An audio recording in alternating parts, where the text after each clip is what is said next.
السلام علیکم ورحمۃ اللہ.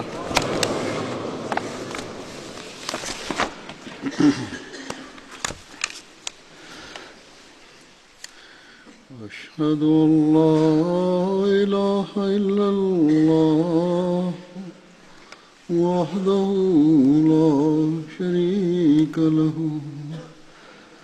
وأشهد أن محمدا عبده ورسوله أما بعد فأعوذ بالله من الشيطان الرجيم بسم الله الرحمن الرحيم الحمد لله رب العالمين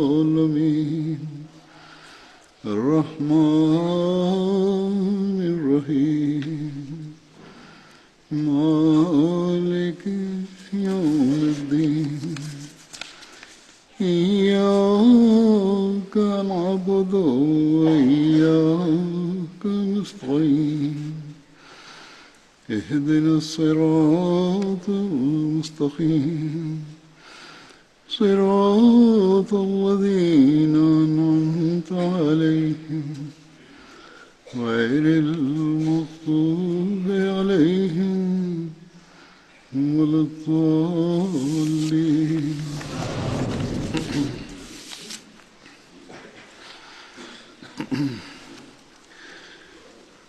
آج جن بدری صحابی کا میں ذکر کروں گا ان کا نام ہے حضرت عثمان بن مظعون.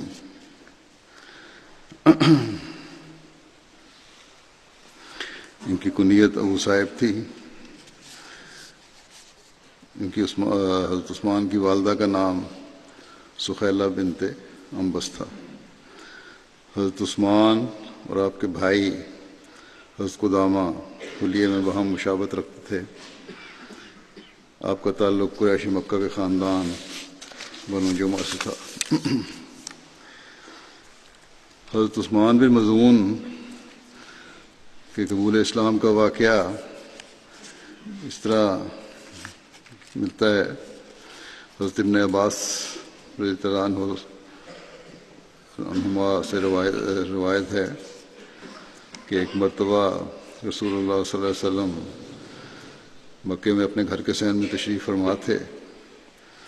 وہاں سے عثمان بن مظعون کا گزر ہوا. وہ رسول اللہ صلی اللہ علیہ وسلم کو دیکھ کر مسکرائے. رسول اللہ صلی اللہ علیہ وسلم نے ان سے فرمایا کیا تم بیٹھو گے نہیں؟ انہوں نے کہا کیوں نہیں. چنانچہ وہ آپ کے سامنے آ کر بیٹھ گئے. حضرت صلی اللہ علیہ وسلم ان سے بات کر رہے تھے کہ اچانک رسول اللہ صلی اللہ علیہ وسلم نے اپنی نگاہیں اوپر کو اٹھائیں اور آپ صلی اللہ علیہ وسلم نے ایک لمحے کے لیے آسمان کی طرف دیکھا. پھر آہستہ آہستہ اپنی نگاہیں نیچے کرنے لگے یہاں تک کہ آپ نے زمین پر اپنے دائیں طرف دیکھنا شروع کر دیا اور اپنے ساتھ بیٹھے ہوئے عثمان سے منہ پھیر کر دوسری طرف متوجہ ہو گئے اور اپنا سر جھکا لیا. آپ صلی اللہ علیہ وسلم اس دوران میں اپنے سر کو یوں ہلاتے رہے گویا کسی بات کو سمجھ رہے ہیں. عثمان بن مظعون یہ سب دیکھ رہے تھے، پاس بیٹھے ہوئے تھے. تھوڑی دیر بعد جب رسول اللہ صلی اللہ علیہ وسلم اس کام سے فارغ ہوئے یا جو بھی بات یہ آپ کا تھا اس وقت جو صورتحال تھی اس سے فارغ ہوئے اور جو کچھ آپ سے کہا جا رہا تھا، جو بظاہر لگ رہا تھا کچھ کہا جا رہا ہے، حضرت عثمان کو تو نہیں پتا تھا، لیکن بہرحال حضرت صلی اللہ علیہ وسلم سے کہا جا رہا تھا وہ آپ نے سمجھ لیا. تو پھر آپ کی نگاہیں آسمان کی طرف اٹھی جیسے پہلی مرتبہ ہوا تھا. آپ کی نگاہیں کس چیز کا پیچھا کرتی رہیں یہاں تک کہ وہ چیز آسمان میں غائب ہو گئی. اس کے بعد آپ صلی اللہ علیہ وسلم پہلے کی طرح عثمان بن مظعون کی طرف متوجہ ہوئے تو وہ کہنے لگے عثمان نے کہا کہ میں کس مقصد کی خاطر آپ کے پاس آؤں اور بیٹھوں. آج عثمان نے کہا کہ آج آپ نے جو کچھ کیا ہے اس سے پہلے میں نے آپ کو ایسا کرتے ہوئے نہیں دیکھا. حضرت صلی اللہ علیہ وسلم سے یہ سوال کیا. آپ صلی اللہ علیہ وسلم نے پوچھا کہ تم نے مجھے کیا کرتے ہوئے دیکھا ہے؟ عثمان بن مظعون کہنے لگے کہ میں نے دیکھا کہ آپ کی نظریں آسمان کی طرف اٹھ گئیں، پھر آپ نے دائیں جانب اپنی نظریں جما دیں، آپ مجھے چھوڑ کر اس طرف متوجہ ہو گئے، آپ نے اپنا سر ہلانا شروع کر دیا، گویا جو کچھ آپ سے کہا جا رہا ہے اسے آپ سمجھنے کی کوشش کر رہے تھے. آپ نے فرمایا کیا واقعی تم نے ایسا محسوس کیا ہے؟ عثمان بن مظعون کہنے لگے جی. تو رسول اللہ صلی اللہ علیہ وسلم نے فرمایا ابھی ابھی میرے پاس اللہ کا قاصد آیا تھا، پیغام لے کے آیا تھا جب تم میرے پاس ہی بیٹھے ہوئے تھے. عثمان بن مظعون نے کہا کہ اللہ کا قاصد سوال کیا. آپ صلی اللہ علیہ وسلم نے فرمایا ہاں. عثمان نے پوچھا پھر اس نے آپ سے کیا کہا؟ آپ نے فرمایا اس نے کہا یہ تھا کہ ان اللہ یامر بالعدل والاحسان وایتاء ذی القربی وینہی عن الفحشاء والمنکر والبغی یعظکم لعلکم تذکرون. یعنی یقیناً اللہ عدل کا اور احسان کا اور اقربا پر کی جانے والی عطا کی طرح عطا کا حکم دیتا ہے، اور بے حیائی اور ناپسندیدہ باتوں اور بغاوت سے منع کرتا ہے. وہ تمہیں نصیحت کرتا ہے تاکہ تم عبرت حاصل کرو.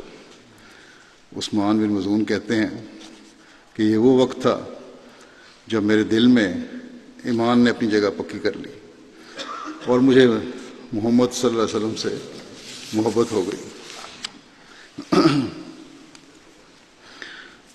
حضرت مسلم موعود رضی اللہ عنہ حضرت صلی اللہ علیہ وسلم کے اعلان نبوت کے بعد ابتدائی دور کا ذکر کرتے ہوئے فرماتے ہیں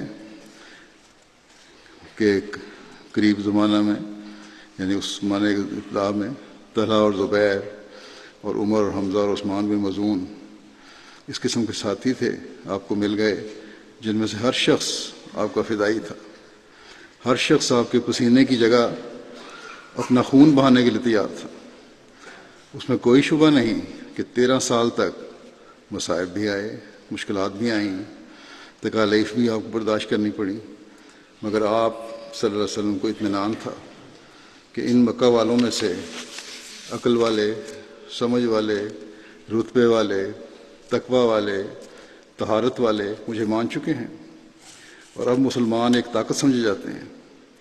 جب کوئی شخص رسول کریم صلی اللہ علیہ وسلم کے متعلق کہتا کہ نعوذ باللہ وہ پاگل ہے، تو اس کے دوسرے ساتھی ہی اسے کہتے کہ اگر وہ پاگل ہے تو فلاں شخص جو بڑا سمجھدار اور عقل مند ہے اسے کیوں مانتا ہے؟ یہ ایک ایسا جواب تھا جس کے جواب میں کوئی شخص بولنے کی طاقت نہیں رکھتا تھا. یورپین مصنف رسول کریم صلی اللہ علیہ وسلم کے خلاف اپنے تمام زور بیان صرف کر دیتے ہیں، بہت خلاف بولتے ہیں، اور بسا اوقات آپ پر گند اچھالنے سے بھی دریغ نہیں کرتے. اب بھی یہی کچھ ہوتا ہے. مگر جہاں ابو بکر کا نام آتا ہے وہ کہتے ہیں ابو بکر بڑا بے نفس تھا. اس پر بعض دوسرے یورپین مصنف لکھتے ہیں کہ جس شخص کو ابو بکر نے مان لیا وہ جھوٹا کس طرح ہو گیا. اگر تم ابو بکر کی تعریف کر رہے ہو تو جس کو ابو بکر نے مانا وہ بھی یقیناً قابل تعریف ہے. اگر وہ بے نفس تھا، ابو بکر اگر بے نفس تھا تو اس نے ایسے لالچی کو کیوں مانا؟ اور اگر وہ واقعی میں بے نفس تھا تو پھر تسلیم کرنا پڑے گا کہ اس کا آقا بھی بے نفس تھا. یہ ایک بہت بڑی دلیل ہے جس کو رد کرنا آسان نہیں. حضرت مسلم موعود نے حضرت مسیح موعود علیہ الصلوۃ والسلام کے بارے میں بھی پھر اس سے جوڑا ہے اور فرماتے ہیں کہ حضرت مسیح موعود علیہ الصلوۃ والسلام کے متعلق بھی ہم دیکھتے ہیں کہ لوگ آپ کو جاہل کہتے ہیں، مگر خدا تعالیٰ نے اس اعتراض کو رد کرنے کے لیے ایسے سامان کر دیے کہ حضرت خلیفہ اول شروع میں ہی آپ پر ایمان لائے. مولوی محمد حسین صاحب بٹالوی بھی دعویٰ سے پہلے آپ کی تعریف کرنے والے تھے. پھر جب آپ نے دنیا میں اپنی معموریت کا اعلان کیا تو اس کے بعد تعلیم یافتہ لوگوں کی ایک جماعت اللہ تعالیٰ نے ایسی کھڑی کر دی جو فوراً آپ پر ایمان لے آئی. یہ تعلیم یافتہ لوگ علماء میں سے بھی تھے، عمراء میں سے بھی تھے، انگریزی دان طبقے میں سے بھی تھے.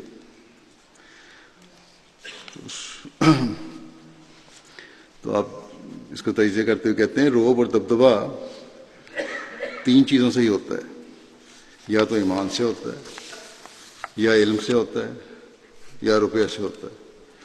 اللہ تعالیٰ نے تینوں چیزیں حضرت مسیح علیہ السلام کی جماعت میں بھی پیدا کر دیں، اور آپ کو بھی ایسے ساتھی شروع میں مہیا کر دیے جن کی دوسری دنیا تعریف کرتی تھی. بلکہ حضرت خلیفۃ مسیح اول کی حکمت کا لوہا آج تک مانا جاتا ہے. غیر احمدی حکماء بھی آپ کے نسخے استعمال کرتے ہیں اور اس بارے میں لکھتے ہیں. تو بہرحال حضرت صلی اللہ علیہ وسلم کو ماننے والے ایسے لوگ اس وقت ابتدا ہوئے جو ہر طبقے کے لوگ تھے اور بڑے بڑے خاندانوں کے لوگ تھے.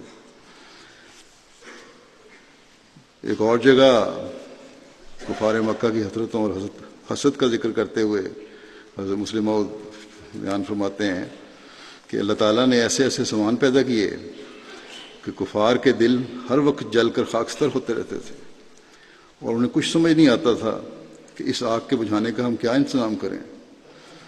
کوئی بڑا خاندان ایسا نہیں تھا کہ جس کے افراد رسول کریم صلی اللہ علیہ وسلم کی غلامی میں نہ آ چکے ہوں. حضرت زبیر ایک بڑے خاندان میں سے تھے، حضرت طلحہ ایک بڑے خاندان میں سے تھے، حضرت عمر ایک بڑے خاندان میں سے تھے، حضرت عثمان ایک بڑے خاندان میں سے تھے، حضرت عثمان بن مظعون ایک بڑے خاندان میں سے تھے.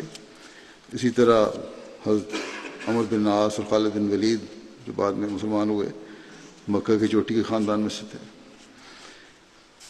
عاص مخالف تھا مگر یعنی عمر کے والد، مگر عمر مسلمان ہو گئے. ولید مخالف تھے مگر خالد مسلمان ہو گئے. آپ لکھتے ہیں کہ غرض ہزاروں لوگ ایسے تھے جو اسلام کے شدید دشمن تھے، مگر ان کی اولادوں نے اپنے آپ کو محمد رسول اللہ صلی اللہ علیہ وسلم کے قدموں میں ڈال دیا اور میدان جنگ میں اپنے باپوں اور رشتہ داروں کے خلاف تلواریں چلائیں. حضرت عثمان بن مظعون کی ہجرت حبشہ اور وہاں سے مکہ واپسی کا بھی ذکر آتا ہے. جیسا کہ ذکر ہو چکا ہے کہ حضرت عثمان بن مظعون ابتدائی اسلام قبول کرنے والوں میں شامل تھے. ابن اسحاق کے نزدیک آپ نے 13 آدمیوں کے بعد اسلام قبول کیا.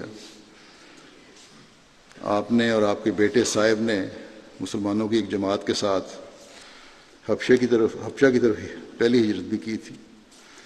حبشہ قیام کے دوران ہی جب انہیں خبر ملی کہ قریش ایمان لے آئے ہیں تب آپ واپس مکہ آ گئے تھے.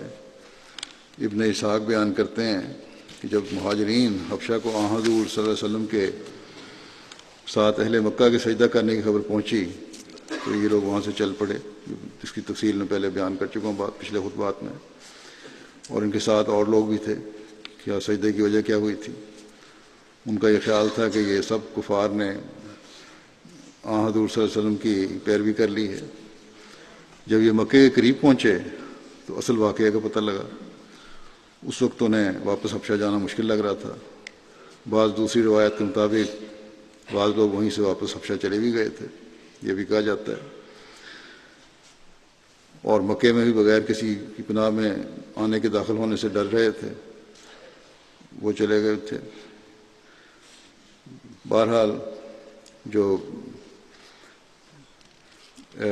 کچھ دیر یہ وہیں رکے رہے یہاں تک کہ ان میں سے ہر ایک اہل مکہ میں سے کسی نہ کسی کی امان میں داخل ہوا. جو وہاں آ گئے تھے انہوں نے کسی نہ کسی کی امان لے لی یا راستے میں کچھ دیر رکے رہے جب تک امان نہ مل گئی.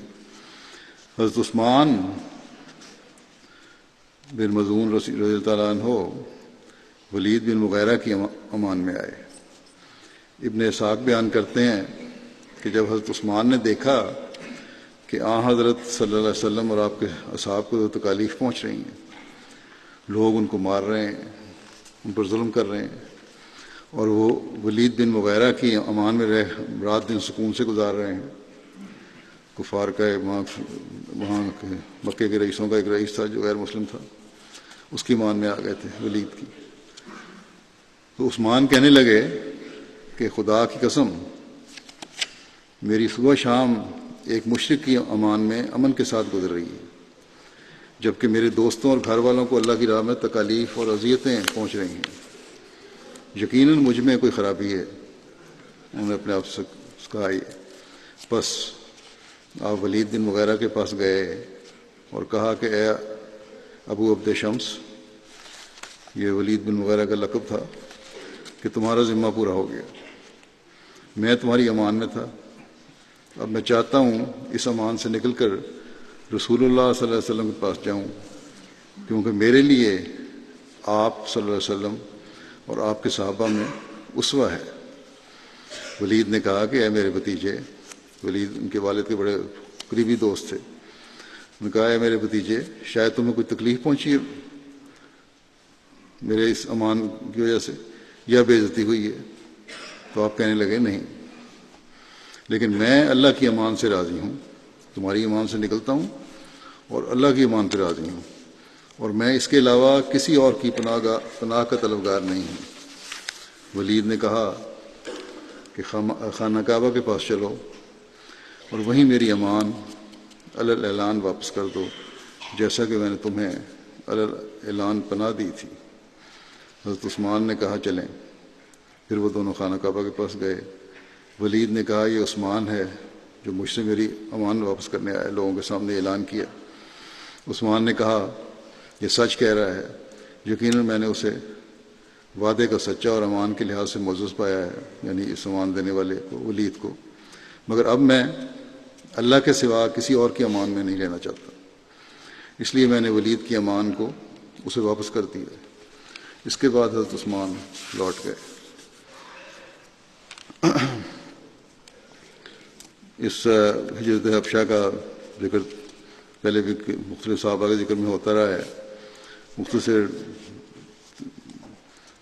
بیان کر دیتا ہوں دوبارہ، جو مرزا بشیر احمد صاحب نے بھی لکھا ہے اس کو مختلف حوالوں سے تاریخ کے، کہ جب مسلمانوں کی تکالیف انتہا کو پہنچ گئیں اور قریش اپنی اظہار ثانی میں ترقی کرتے گئے، تو آن حضرت صلی اللہ علیہ وسلم نے مسلمانوں سے فرمایا کہ وہ حبشہ کی طرف ہجرت کر جائیں، اور فرمایا کہ حبشہ کا بادشاہ عادل اور انصاف پسند ہے، اس کی حکومت میں کسی پر ظلم نہیں ہوتا۔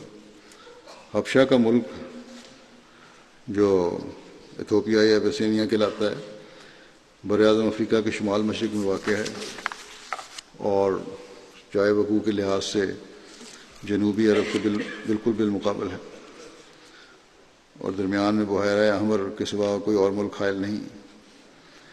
اس زمانے میں حبشہ میں ایک مضبوط عیسائی حکومت قائم تھی، اور وہاں کا بادشاہ نجاشی کہلاتا تھا، بلکہ اب تک بھی وہاں کا حکمران اسی نام سے پکارا جاتا ہے، جب یہ انہوں نے لکھا تھا۔ حبشہ کے ساتھ عرب کے تجارتی تعلقات تھے۔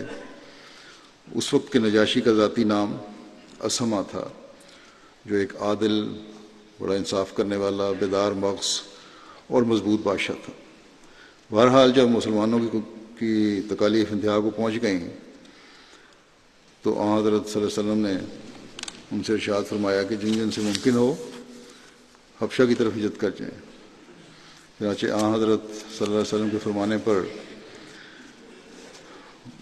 ماہ رجب 590 میں نبوت کے دعوے کے 5 سال کے بعد 11 مرد اور 4 عورتوں نے حبشہ کی طرف ہجرت کی۔ ان میں سے زیادہ معروف کے نام یہ ہیں: حضرت عثمان بن عفان اور ان کی زوجہ رقیہ بنت رسول صلی اللہ علیہ وسلم، عبد الرحمن بن عوف، زبیر ابن العوام، ابو حذیفہ بن عتبہ، عثمان بن مظعون، مصعب بن عمیر اور ابو سلمہ بن عبد الاسد اور ان کی زوجہ ام سلمہ۔ اب یہ لکھتے ہیں کہ یہ ایک عجیب بات ہے کہ ان ابتدائی مہاجرین میں زیادہ تعداد ان لوگوں کی تھی جو قریش کے طاقتور قبائل سے تعلق رکھتے تھے، اور کمزور لوگ کم نظر آتے ہیں، جن سے دو باتوں کا پتہ چلتا ہے کہ اول یہ کہ طاقتور قبائل سے تعلق رکھنے والے لوگ بھی قریش کے مظالم سے محفوظ نہیں تھے، دوسرے یہ کہ کمزور لوگ مثلا غلام وغیرہ اس وقت ایسی کمزوری اور بے بسی کی حالت میں تھے کہ ہجرت کی بھی طاقت نہیں رکھتے تھے۔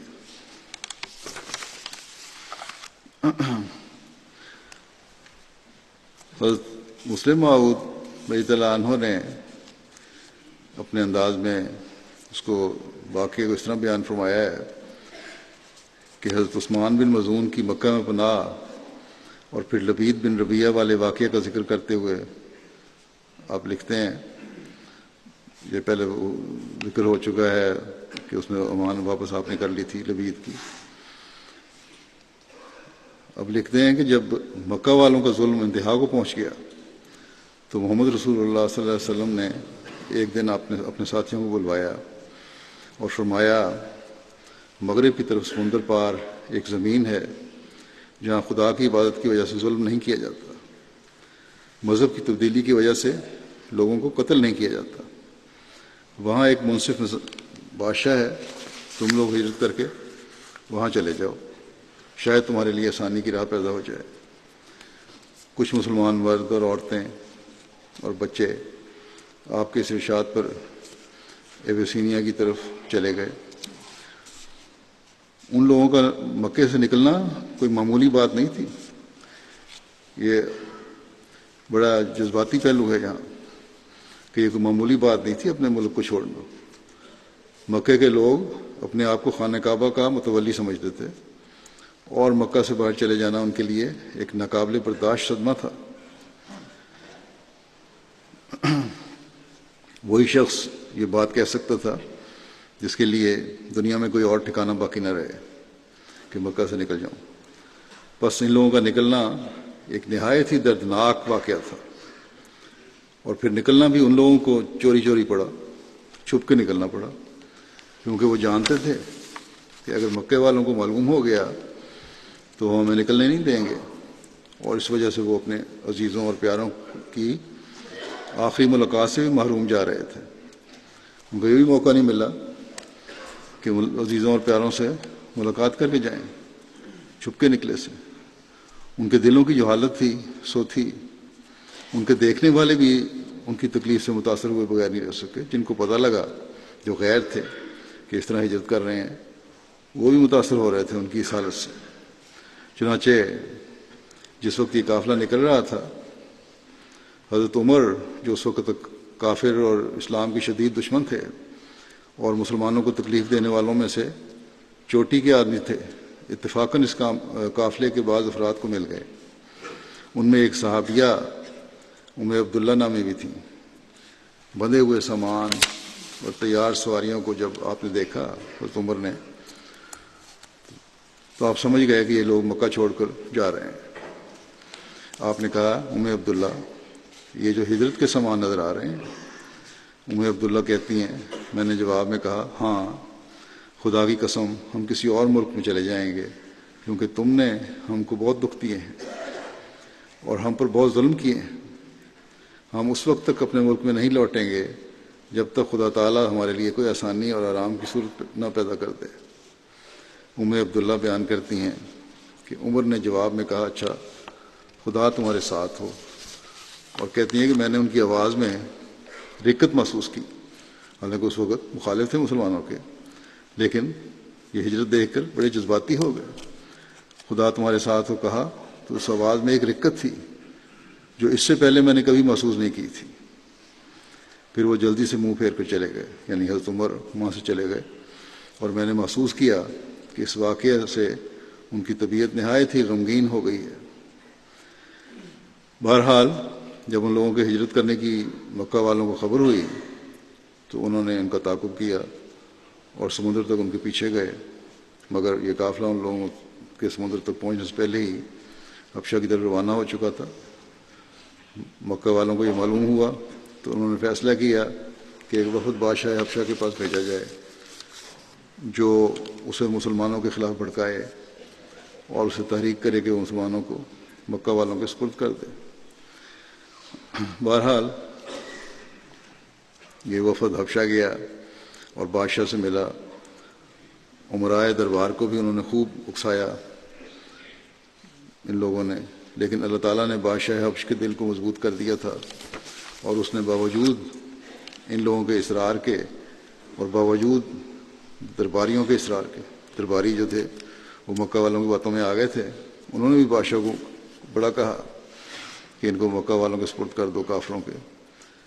اس نے مسلمانوں کو کفار کے سپرد کرنے سے انکار کر دیا۔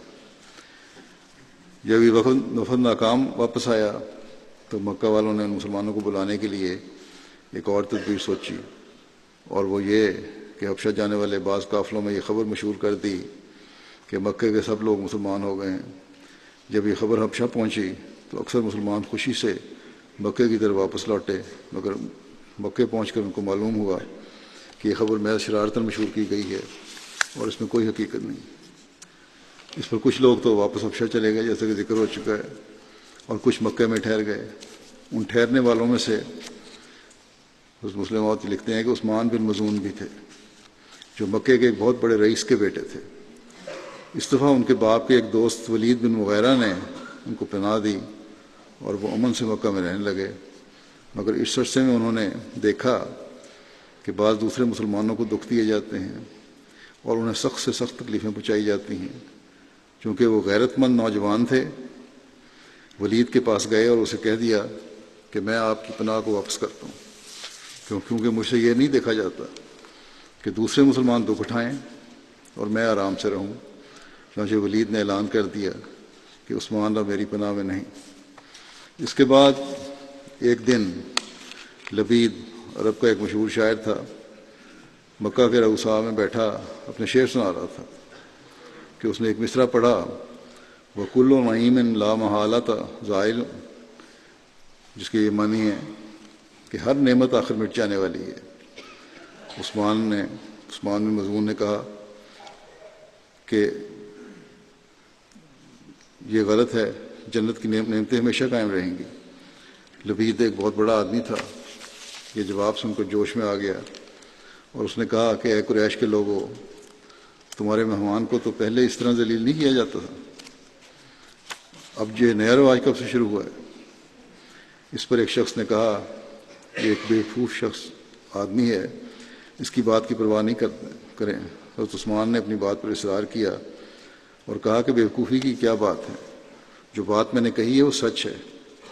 اس پر ایک شخص نے اٹھ کر زور سے آپ کے منہ پر گھونسا مارا، مکہ مارا، جس سے آپ کی ایک آنکھ نکل گئی یا سوج گئی۔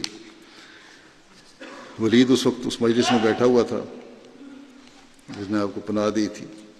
ان کے والد کا دوست عثمان کے باپ کے ساتھ اس کے بڑی گہری دوستی تھی۔ اپنے مردہ دوست، عثمان کے والد فوت ہو گئے تھے، تو اپنے مردہ دوست کی بیٹے کی یہ حالت اس سے دیکھی نہ گئی، مگر مکے کے رواج کے مطابق جب عثمان اس کی پناہ میں نہیں تھے تو وہ ان کی حمایت بھی نہیں کر سکتا تھا، اس لیے اور تو کچھ نہ کر سکا۔ نہایت ہی دکھ کے ساتھ عثمان ہی کو مخاطب کر کے بولا کہ اے میرے بھائی کے بیٹے، خدا کی قسم تیری یہ آنکھ اس صدمے سے بچ سکتی تھی جبکہ تو ایک زبردست حفاظت میں تھا، یعنی میری پناہ میں تھا، ولید کی پناہ میں، لیکن تو نے خود ہی اپنے پناہ کو چھوڑ دیا اور یہ دن دیکھا۔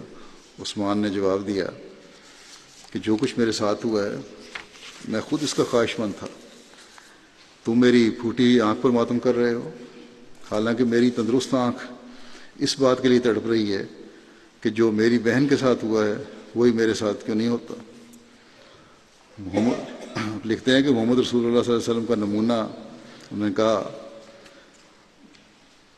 ولید کو نے یہ جواب دیا عثمان نے کہ محمد رسول اللہ صلی اللہ علیہ وسلم کا یہ نمونہ میرے لیے بس ہے، بہت کافی ہے، اگر وہ تکلیفیں اٹھا رہے ہیں تو میں کیوں نہ اٹھاؤں، میرے لیے خدا کی حمایت کافی ہے۔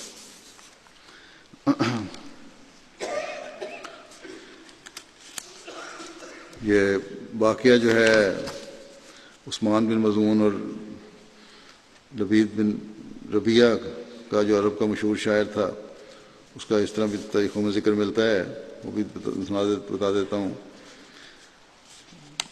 یہ عرب کا مشہور شاعر تھا، قریش کی مجلس میں بیٹھا تھا، جیسا کہ ذکر ہو چکا ہے۔ حضرت عثمان بھی اس کے پاس بیٹھ گئے۔ لبید نے پہلے یہ شعر یہ پڑھا، ایک مصرع اس کا، کہ الا کل شیء ما خلا الا کل شیء ما خلا اللہ باطل، خبردار اللہ کے سوا سب کچھ باطل ہے۔ اس پر حضرت عثمان کہنے لگے کہ تو نے سچ کہا ہے۔ پھر لبید نے کہا وَكُلُّ نَعِيمٍ لَا مَحَالَةَ زَائِلٌ، کہ بے شک ہر نعمت زوال پذیر ہے۔ حضرت عثمان نے کہا تو نے جھوٹ کہا، لوگوں نے آپ کی طرف دیکھا اور لبید سے کہا کہ دوبارہ پڑھو۔ جس پر لبید نے دوبارہ پڑھا تو عثمان نے اسی طرح ایک دفعہ تصدیق اور ایک دفعہ جھٹلا دیا کہ جنت کی نعمتوں کا زوال نہیں ہے۔ لبید کہنے لگے کہ اے گروہ قریش، یہ شاعر جو تھے، کہ تمہاری محفلیں ایسی تو نہ تھیں؟ ان میں سے ایک احمق کھڑا ہوا اور اس نے حضرت عثمان کی آنکھ پر تھپڑ مار دیا یا مکہ مار دیا، جس سے آپ کی آنکھ نیلی ہو گئی یا سوج گئی۔ آپ کے گرد موجود لوگوں نے کہا عثمان، خدا کی قسم تم ایک مضبوط پناہ میں تھے اور تمہاری آنکھ اس طرح کی تکلیف سے محفوظ تھی جو تمہیں ابھی پہنچی ہے۔ اس پر عثمان نے کہا کہ اللہ کی امان زیادہ محفوظ ہے اور زیادہ معزز ہے، اور میری دوسری آنکھ بھی اسی طرح کی مصیبت کی آرزو مند ہے جو اس آنکھ کو پہنچی ہے۔ مجھے رسول اللہ صلی اللہ علیہ وسلم اور آپ کے ساتھ ایمان لانے والوں کی پیروی لازم ہے۔ ولید نے کہا کہ میری ایمان میں تمہیں کیا نقصان تھا؟ جس پر حضرت عثمان نے کہا کہ مجھے اللہ کی ایمان کے سوا کسی کی امان کی حاجت نہیں۔ یہ تھی ان لوگوں کے ایمان کی کیفیت، اور یہ تھا ایک درد اپنے ساتھیوں کے لیے بھی کہ اگر وہ تکلیف میں ہیں تو ہم کیوں رہیں، بلکہ حضرت صلی اللہ علیہ وسلم کے ساتھ جو تھا تعلق وہ تو تھا ہی محبت کا، کہ وہ تکلیف میں میں کیوں بچوں۔ صحابہ کے نمونہ دیکھ کے بھی ان کو بڑی تکلیف پہنچتی تھی۔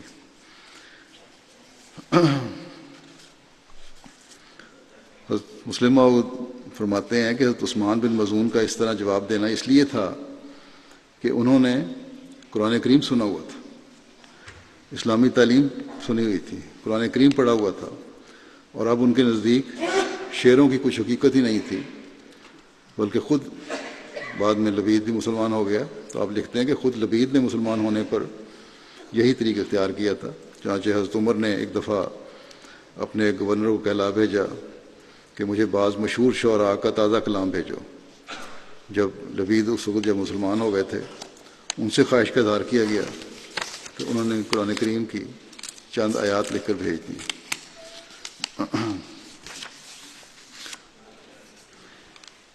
حضرت عثمان سے حضرت صلی اللہ علیہ وسلم کا جو صلی اللہ علیہ وسلم کو جو تعلق اور پیار تھا، اس کا اظہار اس سے ایک واقعہ سے ہوتا ہے۔ روایت میں آتا ہے کہ ان کے فوت ہونے پر رسول کریم صلی اللہ علیہ وسلم نے انہیں بوسہ دیا، اور آپ صلی اللہ علیہ وسلم کی آنکھوں سے اس وقت آنسو جاری تھے۔ جب رسول کریم صلی اللہ علیہ وسلم کے صاحبزادہ ابراہیم فوت ہوا تو آپ نے اس وقت بھی اس کی ناز پر فرمایا الحق بسلفنا الصالح عثمان بن مظعون، کہ یعنی ہمارے صالح عزیز عثمان بن مظعون کی صحبت میں جا۔ حضرت عثمان بن مظعون کی مدینہ ہجرت کا واقعہ اس طرح ملتا ہے کہ حضرت عثمان بن مظعون اور حضرت قدامہ بن مظعون اور حضرت عبداللہ بن مظعون اور حضرت صائب بن عثمان نے ہجرت مدینہ کے وقت حضرت عبداللہ بن سلمہ اجلانی کے گھر قیام کیا تھا۔ ایک دوسرے قول کے مطابق یہ سب لوگ حضرت حزام بن ودیہ کے ہاں قیام پذیر تھے۔ محمد بن عمر واقعی بیان کرتے ہیں کہ آل مظعون ان لوگوں میں سے تھے جن کے مرد اور عورتیں سب کے سب جمع ہو کر ہجرت کے لیے روانہ ہوئے تھے، اور ان میں سے کوئی مکہ میں باقی نہیں رہا۔ حضرت ام علا بیان کرتی ہیں کہ جب رسول اللہ صلی اللہ علیہ وسلم اور مہاجرین مدینہ میں آئے تو انصار کی خواہش تھی کہ ان کے گھروں میں رکیں، اس پر ان کے لیے قرآن ڈالا گیا تو حضرت عثمان بن مظعون ہمارے حصے میں آئے۔ حضور صلی اللہ علیہ وسلم نے حضرت عثمان بن مظعون اور حضرت ابو حیثم بن تیحان کے درمیان مواخات کا رشتہ قائم فرمایا۔ حضرت عثمان نے مدینہ کی طرف ہجرت کی اور غزوہ بدر میں بھی شامل ہوئے۔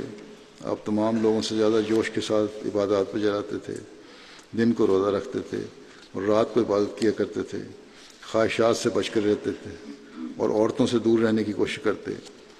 آپ نے رسول اللہ صلی اللہ علیہ وسلم سے دنیا ترک کرنے اور خود کو خصی کر دینے کی اجازت مانگی، مگر رسول اللہ صلی اللہ علیہ وسلم نے ایسا کرنے سے منع فرمایا۔ یہ تاریخ کی کتاب اسد الغابہ میں لکھا ہے۔ پھر یہ روایت ہے کہ ایک دن حضرت عثمان بن مظعون کی اہلیہ ازواج مطہرات کے پاس آئیں۔ ازواج مطہرات نے انہیں پراگندہ حالت میں دیکھ کر فرمایا، بڑے میلے کپڑے، بال بکھرے ہوئے، کہ تم نے ایسی حالت کیوں بنا رکھی ہے؟ اپنے آپ کو سنوار کے رکھا کرو۔ تمہارے شوہر سے زیادہ دولت مند تو قریش میں کوئی نہیں ہے۔ یہ نہیں ہے کہ تم افورڈ نہیں کر سکتی، تمہارا شوہر بڑا امیر آدمی ہے، تو اپنے حالت تو ٹھیک رکھو۔ تو آپ کی بیوی کہنے لگی، حضرت عثمان کی بیوی کہنے لگی ہیں ازواج مطہرات کو، بیٹھی جی سارے اکٹھی، کہ ہمارے لیے ان میں سے کچھ نہیں ہے، یعنی جو کچھ آپ کہتی ہیں نا عثمان کے پاس دولت ہی ہے، وہ کچھ نہیں۔ کیوں؟ کیونکہ وہ اس کے جذبات ہمارے لیے کچھ نہیں ہیں۔ وہ رات کو بھی عبادت کرتے رہتے ہیں، اللہ تعالیٰ کی عبادت میں لگے رہتے ہیں، ہماری طرف توجہ نہیں دیتے، دن کو روزے رکھتے ہیں۔ نبی کریم صلی اللہ علیہ وسلم تشریف لائے تو ازواج نے آپ کو بتایا یہ بات سن کے، عثمان کی بیوی کی بات۔ حضرت صلی اللہ علیہ وسلم حضرت عثمان سے ملے اور فرمایا، کیا تمہارے لیے میری ذات میں اسوہ نہیں ہے؟ وہ عرض کرنے لگے کہ میرے ماں باپ آپ پر فدا ہوں، کیا بات ہو گئی؟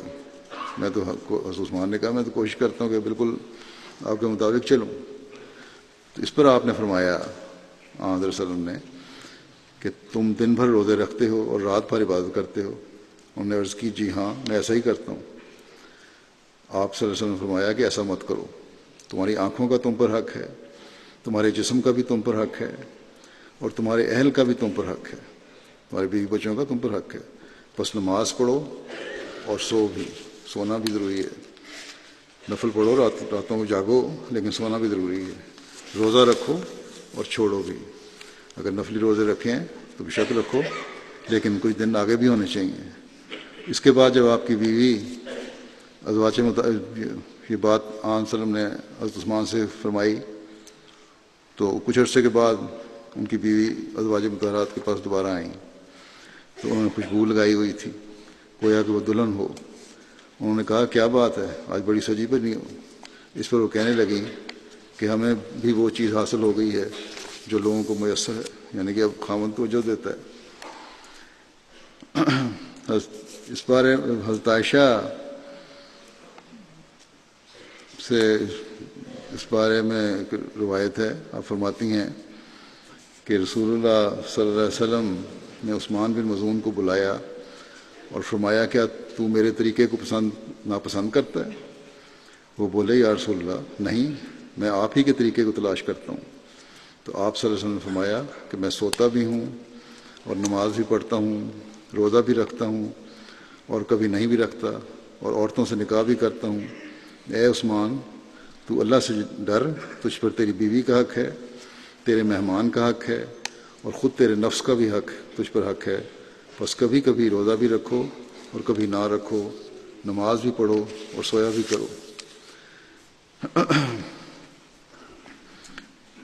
مرزا بشیر احمد صاحب نے بخاری کے حوالے سے بیان فرمایا ہے کہ سعد بن ابی وقاص روایت کرتے ہیں کہ حضرت عثمان بن مظعون نے حضرت صلی اللہ علیہ وسلم سے عورتوں سے بالکل علیحدہ ہو جانے کی اجازت چاہی، مگر آپ نے اس کی اجازت نہیں دی، اور اگر آپ اس کی اجازت دے دیتے تو ہم لوگ بھی تیار تھے کہ اپنے آپ کو گویا بالکل خصی کر لیتے، بالکل اس جذبات سے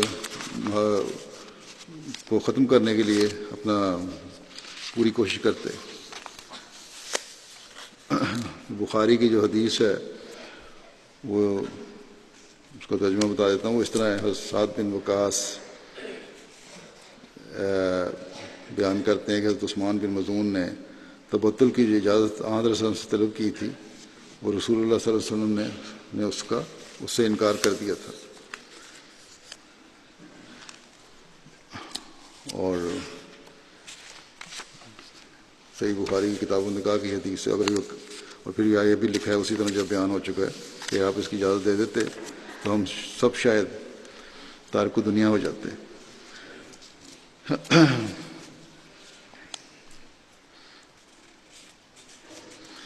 پھر مزید لکھتے ہیں اپنے بشیر احمد صاحب کے عثمان بن مظعون تھے جو بنو جمعہ میں سے تھے، نہایت صوفی مزاج آدمی تھے. انہوں نے زمانہ جاہلیت میں ہی شراب ترک کر رکھی تھی، کبھی شراب نہیں پیتے تھے اسلام لانے سے پہلے بھی، اور اسلام میں بھی تارک دنیا ہونا چاہتے تھے. مگر آن حضرت صلی اللہ علیہ وسلم یہ فرماتے ہوئے کہ اسلام میں رہبانیت جائز نہیں ہے، اس کی اجازت نہیں دی. اسلام کہتا ہے کہ اس دنیا میں رہو، اس دنیا کی جو نعمتیں ہیں ان سے فائدہ اٹھاؤ، اللہ تعالیٰ نے جو نعمتیں پیدا کی ہیں، لیکن اللہ تعالیٰ کو نہ بھولو، وہ ہمیشہ تمہیں سامنے رہنا چاہیے.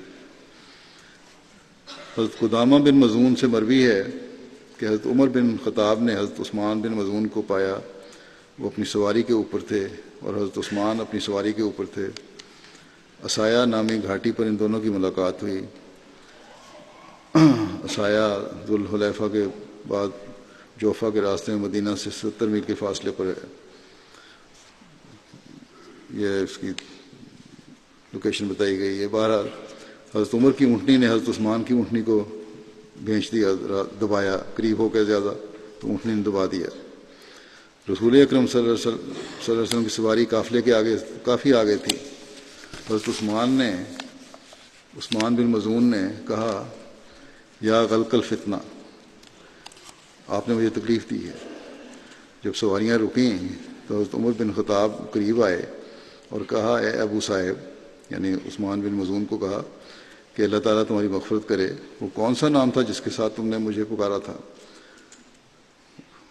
یہ کہہ کے پکارا تھا غلق الفتنہ. تو انہوں نے کہا، نہیں، اللہ کی قسم، وہ آپ کا نام میں نے نہیں رکھا، جس نام سے میں نے پکارا تھا میں نے نہیں کہا تھا، بلکہ رسول اللہ صلی اللہ علیہ وسلم نے نام رکھا تھا آپ کا. حضور پھر کہنے لگے کہ حضور صلی اللہ علیہ وسلم قافلے کے آگے ہیں، اور حضور صلی اللہ علیہ وسلم آگے چل رہے تھے. اس کے بعد حضرت عثمان بن مظعون نے انہیں بتایا کہ آگے ہیں، آپ پوچھ بھی سکتے ہیں. پھر تفصیل یہ بیان کی کہ ایک مرتبہ آپ ہمارے پاس سے گزرے، یعنی حضرت عمر ہمارے پاس سے گزرے جبکہ ہم رسول اکرم صلی اللہ علیہ وسلم کے ہمراہ بیٹھے ہوئے تھے، اور حضور صلی اللہ علیہ وسلم نے فرمایا، یہ شخص غلق الفتنہ ہے، یعنی فتنے کی راہ میں روک ہے.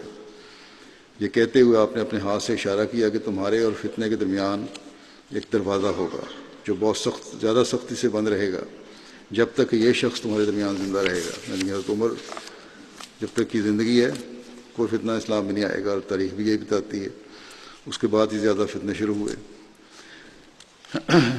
اس جگہ جو حضرت عثمان بن مظعون نے حضرت عمر بن خطاب کے متعلق غلق الفتنہ کے جو الفاظ بیان کیے ہیں اس کی تفصیل بیان کرتا ہوں.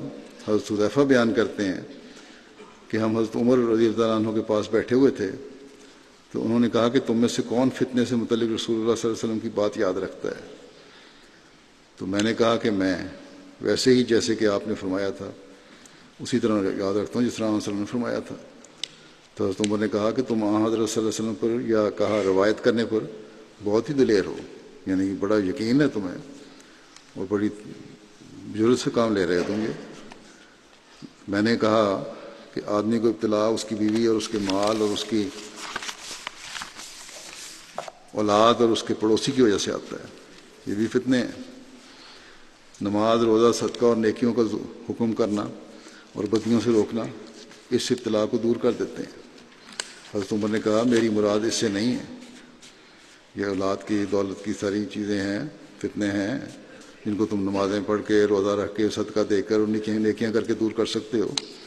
حضرت عمر نے کہا میری مراد یہ نہیں ہے، بلکہ اس فتنے سے ہے جو اس طرح موجیں لے گا جس طرح سمندر. بڑا شدید قسم کا فتنہ ہے امت میں آئے گا. حضرت حذیفہ نے کہا کہ امیر المومنین آپ کو اس سے کوئی خطرہ نہیں. وہ جو فتنہ پیدا ہونا ہے اس سے آپ کو کوئی خطرہ نہیں, آپ کی زندگی تک کوئی نہیں ہے, کیونکہ آپ کو اور اس کے درمیان ایک بند کیا ہوا دروازہ ہے. حضرت عمر نے کہا کیا وہ توڑا جائے گا یا کھولا جائے گا؟ وہی بیان کیا, انہوں نے عرض کیا جو حضرت صلی اللہ علیہ وسلم نے فرمایا تھا کہ ان کے درمیان ایک بند دروازہ ہے. تو حضرت عمر نے اس پہ پوچھا ان سے کیا دروازہ وہ توڑا جائے گا یا کھولا جائے گا؟ تو انہوں نے کہا کہ توڑا جائے گا. ایسا دروازہ جو توڑا جائے گا. تو حضرت عمر نے کہا تب تو کبھی بھی بند نہیں ہوگا. اگر دروازہ بند کیا جائے, کھولا جائے تو بند کرنے کے امکان ہوتے ہیں, لیکن اگر توڑا جائے تو پھر اس کو بند کرنا بہت مشکل کام ہے. حضرت عمر نے اس بات پہ کہا کہ بڑا کبھی بند نہیں ہوگا پھر تو یہ, یعنی فتنے جو ہیں تو چلتے چلے جائیں گے اگر ایک دفعہ شروع ہوئے. اور ہم دیکھتے ہیں کہ یہ فتنے مسلمان امت میں بڑھتے چلے گئے, ایک کے بعد دوسرا فتنہ پیدا ہوتا چلا گیا. حضرت عثمان کے زمانے میں, حضرت علی کے زمانے میں, پھر بعد کے زمانوں میں, اور اب تک یہی فتنے ہیں مسلمانوں میں جاری ہیں, ایک دوسرے کے خون کے پیاسے ہیں. اور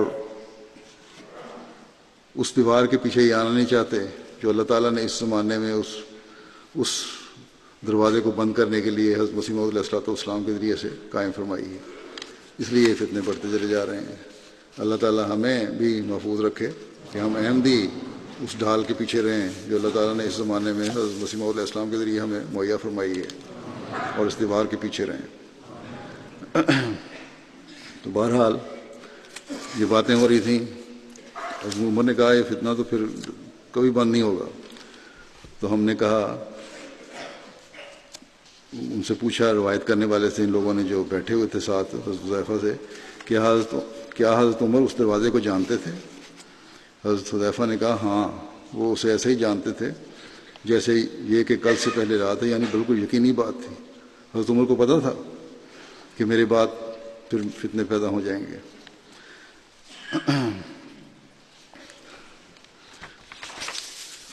حضرت عثمان بن مظعون پہلے مہاجر تھے جنہوں نے مدینہ میں وفات پائی. آپ 2 ہجری میں فوت ہوئے. بعض کے نزدیک آپ کی وفات غزوہ بدر کے 22 ماہ کے بعد ہوئی, اور آپ جنت البقیع میں دفن ہونے والے پہلے شخص تھے. بہرحال ان کے حوالے سے کچھ اور باتیں بھی ہیں جو انشاءاللہ آئندہ بیان کروں گا.